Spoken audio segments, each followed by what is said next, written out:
Hey guys, what is up? It's me, it's Steve here, back at it one more time with a new video.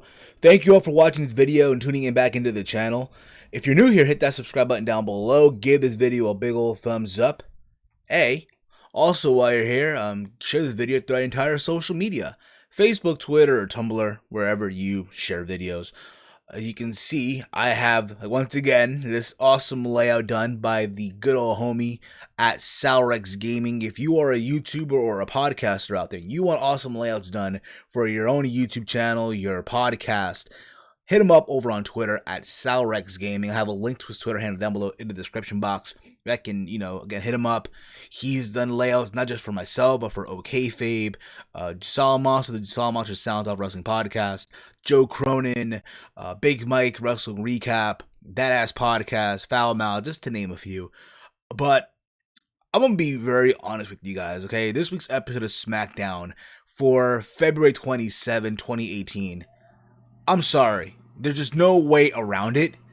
This show sucked. Completely sucked the life out of me.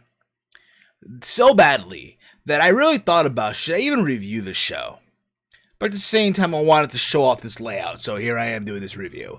And I feel like, honestly, WWE creative, and I don't want to come off like, oh, Road Dogg, no, there's more than just one person creative, okay? Let's get that clear, alright? All you fire Road Dogg motherflowers, let's just get that clear. There's more than one person in creative. I feel like they don't realize that, hey, we're on the road to WrestleMania. Like, hello, motherflower. Does that not sink in yet? We're on the road to fucking WrestleMania. Your biggest show of the year in a couple of days, couple of weeks. And where's the excitement? Where is the thrill? Where is that, oh my god, I can't wait to watch next week. Holy shit, I can't wait to watch fucking Fastlane. But one thing is for certain, WWE in 2018 has had this amazing hard-on for fucking multi-person matches. If it's not the men, it's the fucking women. I feel like literally at the end of the year, I should do a countdown of the top 10 or top whatever of the worst to best multi-person matches in WWE. I really should, because honestly, there's so many to name here. But guys, as always, give me your thoughts down below in the comment thread of this video if you enjoyed SmackDown, because if you really did, bless your soul. Bless your soul. The only way I think anyone can enjoy watching both Raw and SmackDown as of late, you have to be high as shit. You have to smoke amounts and amounts of marijuana. Or whatever the fuck, you do to get high. To enjoy these shows. A sober person is not going to enjoy this show. I'm sorry. And don't lie to yourself. Don't sit there and tell me, but Steve, you gotta be positive. You gotta, look at the bright side of what? These shows have been shit. And they're going to continue to be shit. And I guarantee you next week's show is going to be even more ass. For both Raw and SmackDown. Let's keep it 100. So the show kicked off with John Cena, because apparently last night on Raw, he said he was going to come to SmackDown Live because he's a free agent. He's, big match John, but more as of like he's been old man John. And he comes out there, he talks about how, he's on SmackDown Live, he's a free agent, and how he wants to, be a part of WrestleMania, be a part of the biggest show of the year. Like, we really believe that John Cena, right? Big match John is not going to take part of this show. Come on, seriously. Be fucking real about it, okay? And he talked about how he's here and he wants to be part of the Fatal 5-Way at Fastlane. But he doesn't want any handouts. He wants to be, again, be in that match. Out comes Shane McMahon. And Shane McMahon is just ready to just give him the opportunity. Ready to put him in the match. He says, hey, listen, John, if you win at Fastlane, not only do you go in as WWE Champion, but you'll go in as a 17-time WWE Champion. And it looked like, oh my god, he's going to put him in. Awesome fucking Dory. And out comes Daniel Bryan. They all start chanting, yeah. And he's like, listen, you have to earn your spot because everyone here has earned their opportunity here.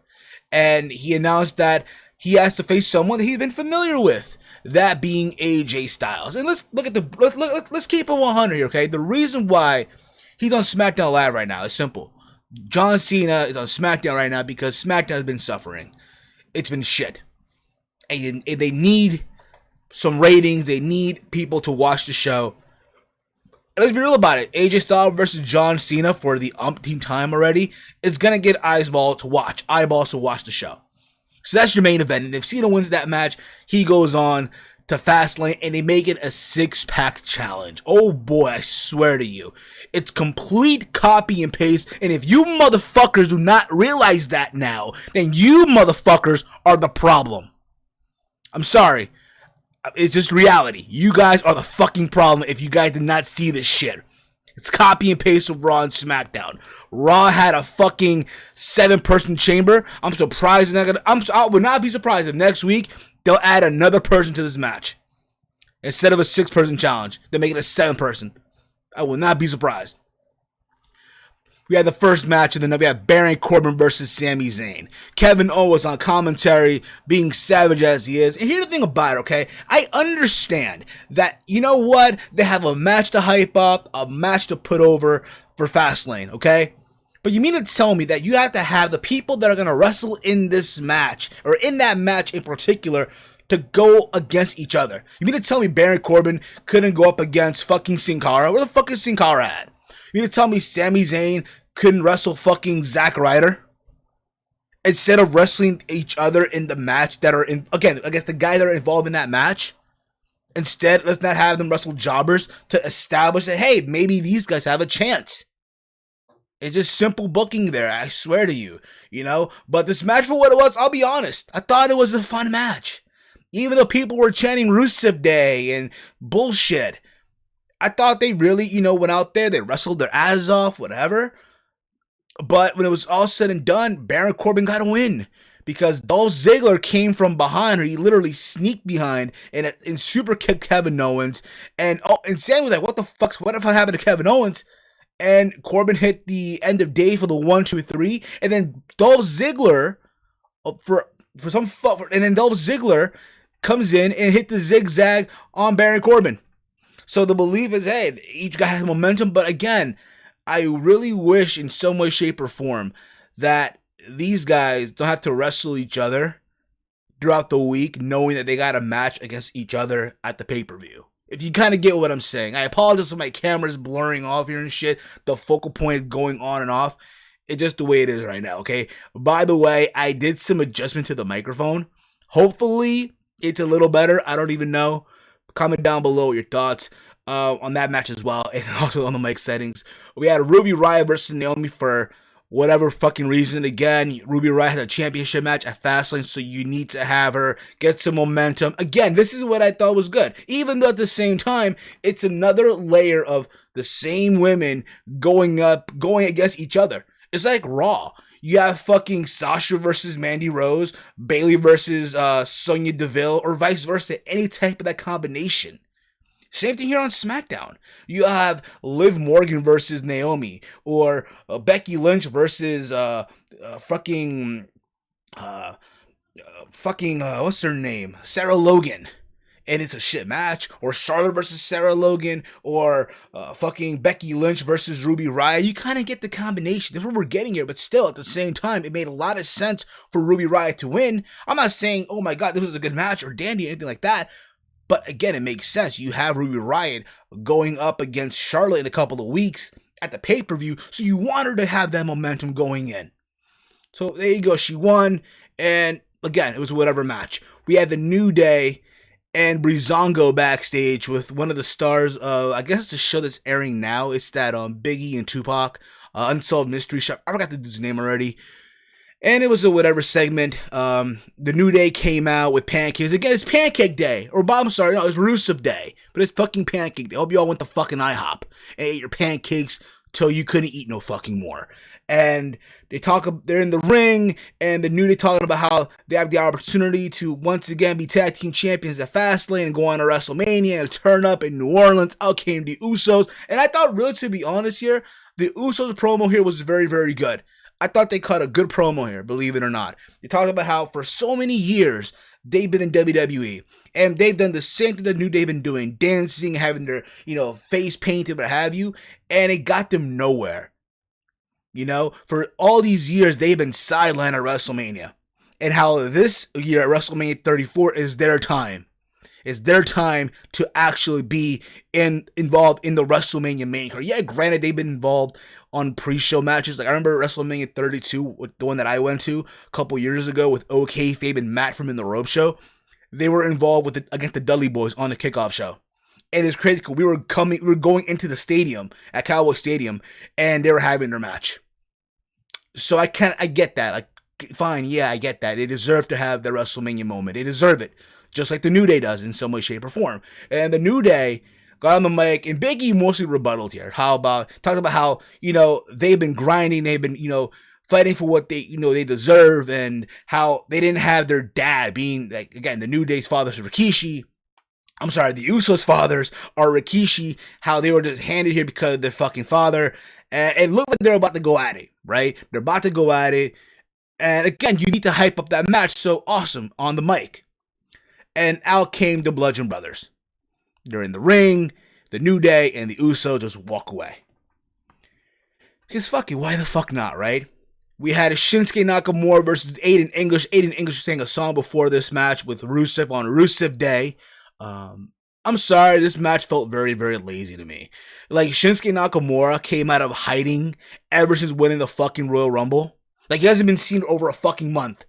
Yet people, in some way, shape, or form, right, are kind of like, all upset and mad that Brock Lesnar hasn't been around for over a fucking month or so, but yet Shinsuke's been gone for like a month, and yet no one says anything. Granted, yes, he's wrestling at the WrestleMania in the main event. At the same time, really, to be honest here, when Cena came out tonight, I thought they would have done Shinsuke Nakamura versus John Cena 2 at Fastlane, because Shinsuke has no match on the pay-per-view. You realize that, right? We're going into Fastlane, and your winner of the Royal Rumble is not involved in a match. He's literally is going to be in catering or watching on a monitor or coming out to the ring after the fucking six-pack challenge and point at the fucking WrestleMania sign. That's literally what he's doing. I thought really they're going to have Cena versus Nakamura, where Nakamura wins in this second match, but fuck do I know, right? But Nakamura won here with the Kinshasa. It looked like Rusev was kind of upset with this as well. It is what it is. We then had the main event. We had John Cena versus AJ Styles, which I thought, again, it was a good match. All the hell you want. These guys go out there and, again, just can pull off an amazing match. Granted, this is not as good as the Royal Rumble match by no stretch of the imagination. Let's just get that clear as well. Just one of those things, again, these guys go out there back and forth, near fall, kick out,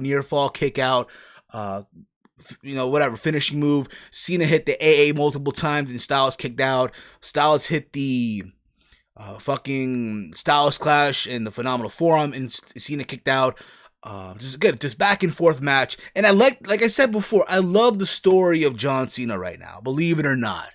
It's Old Man Cena. Here's Old Man Cena, who, let's be real about it, he's at the tail end of his career, right? He's a part-timer now, and he's trying to hang in there in the ring with one of the top guys in the company from both Raw and SmackDown, right? But he comes up short. I know when he was on Raw, he lost in that elimination chamber match. I think he was like the third person eliminated. Normally with Cena in chamber matches, he lasts like the final 3 or final 4 or final 2, and he got eliminated right after Elias. Think about that for a minute. And the story is, here's Old Man Cena trying to get that WrestleMania moment, but he has to scratch and claw. He has all these distractions. Nikki Bella, the wedding, movies and shit like that, the Today Show, and here he is trying to get a spot at WrestleMania. And I thought this match was good all you want. When it was all said and done, Cena won when he countered the calf crusher. He countered it in some weird way. I'm gonna say this too. I find it funny if Cena does the whole AA and then he rolls the guy up and has him still on his shoulders and hits the AA again. I find that kind of funny because it's always said fucking near fall, right? That being said, Cena won, but during this match as well, you had Zayn and Owens watching on a monitor, you had Ziggler watching on a monitor backstage, you had Corbin also watching on a monitor, but when the match was over, Cena won, and then Kevin Owens, Sami Zayn comes out, and Baron Corbin attacks Cena from behind. and there's a brawl. Literally, Zayn, Owens, and Corbin having their way with AJ Styles and John Cena. Out comes Dolph Ziggler to pretty much make the save, right? But then he attacks AJ Styles, and then Cena hits the AA on Dolph Ziggler to close the show. So Cena's the last person standing, right? We're supposed to believe that old man Cena, right, has the opportunity of a lifetime to go into Fastlane in a 6-person challenge to become a 17-time WWE World Champion. But by the way, before this match even took place, when Nakamura was leaving, he passed by John Cena was coming out to the ring, and they had that little stare, the pointing to the fucking sign again. We could literally do a drinking game every single time they point at that fucking WrestleMania sign. Literally, I feel like we should do that every single time when they have the TV show on. Boom, boom, right there, mother flowers. I'm pointing at you, mother flower. That's right, I'm pointing at you. Watching this video right now, pointing at you, mother flower. Comment down below. Hit that sub button down below. Give us a big old thumbs up. Share it through social media. Follow me on Twitter at HeelSteven. Shout out to the homie Salrex Gaming for the awesome layout. Just saying. But again, guys, this match, the main event was a good match all you want, but it still wasn't enough to save the show. I'm sorry. This show still sucked. And I would not be surprised if next week the show continues to suck even more. Would not be surprised. I would not be surprised if next week we see a 6-person tag, playa. I'm calling it now. It's going to be a 6-person tag. I can see it now. Cena, Styles, and Ziggler, and they can't even fucking get along, versus Corbin, Owens, and Zayn. Oh, by the way, we had Bobby Roode and Randy Orton backstage as well. There was an interview that Brew was having. He talked about how he feels that he had the problem with Randy Orton, but ever since the top 10 superstar list and shit like that. And then Orton comes out. He talks about how he doesn't give a shit about the top 10 list. All he wants is the U.S. title, a title that he hasn't held yet. But in order to do that, he has to go through Bobby Roode. Keep this in mind. Jinder Mahal in all of this is debunked, which I still feel he'll be added to that match. I still feel he will at Fastlane. But overall, again, SmackDown Live, the show sucked with a good main event, with a good promo from the Usos and the New Day. Guys, as always, comment down below your thoughts on the show. If not, follow me on Twitter at HeelSteven. Make sure to like all my videos. And as always, hate, comment, and subscribe. I'll be back tomorrow with my NXT review. And I'm out like Janet's titties. It's wrestling and whatever. Yeah.